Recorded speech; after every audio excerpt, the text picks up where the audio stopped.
Freedom: the power or right to act, speak, or think as one wants. Yet again, it can be redefined as the state of not being imprisoned or enslaved. Though brief, Akudama Drive shows us a fine example of freedom in its most primitive state, in a world that strictly enforces its rules and laws. Criminals known as Akudama oppose the system and enforce their own ways onto society. Try to imagine starting your day as you always do, and simply because you chose to do the right thing, you end up fighting for your life. Swindler was a normal citizen with a normal job and a normal apartment. Her life was not filled with excitement, neither did she have a criminal record. But all it took was one misunderstanding to change it all. The most attractive quality she carried was her naive and brash way of thinking. Starting out, she believed that all humans have a sense of morality, even Akudama, as it was seen in her conversation with Karya when she asked him if there was anything he valued more than his life. But what I find to be more interesting is how her sense of morality seemed to fail her time and again. As the series goes on, she begins to slowly understand what makes an Akudama, and all the secret thoughts she had of being saved by the executioners faded into care for the very people she viewed as criminals. Thinking back to the moment when all four Akudama tried to ruthlessly kill her, it's amazing how she grew to care for them, even though they continuously showed her that they would not let anything or anyone change them.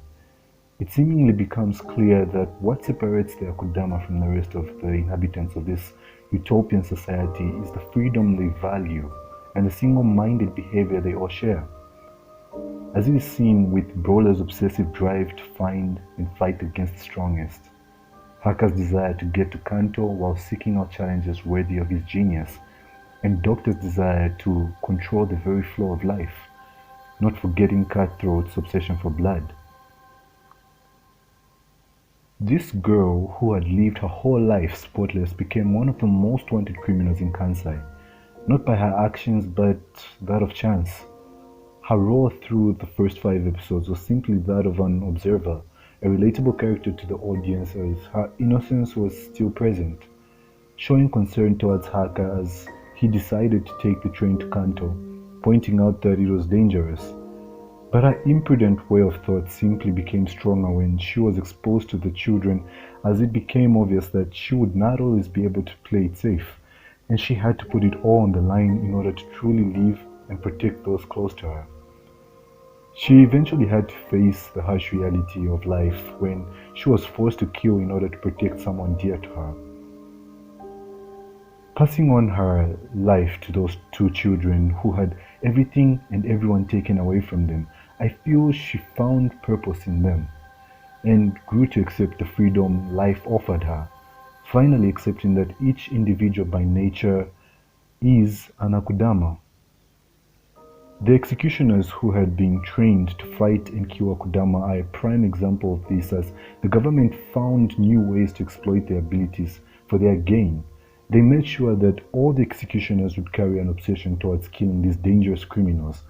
To some extent, they can be considered even more dangerous than Akudama, as it is seen when the police declare all the citizens involved in the riot as Akudama.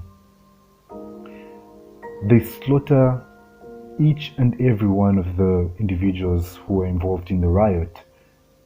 Parents, children, everyone.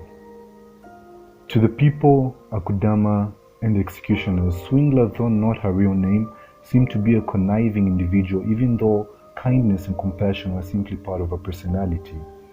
It begs the question of, was this society truly united?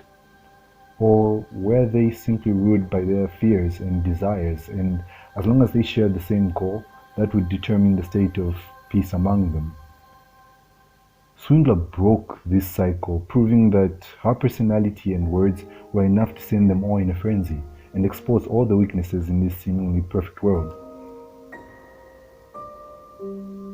An impact that was so intense that even after her death, society continued to fall apart.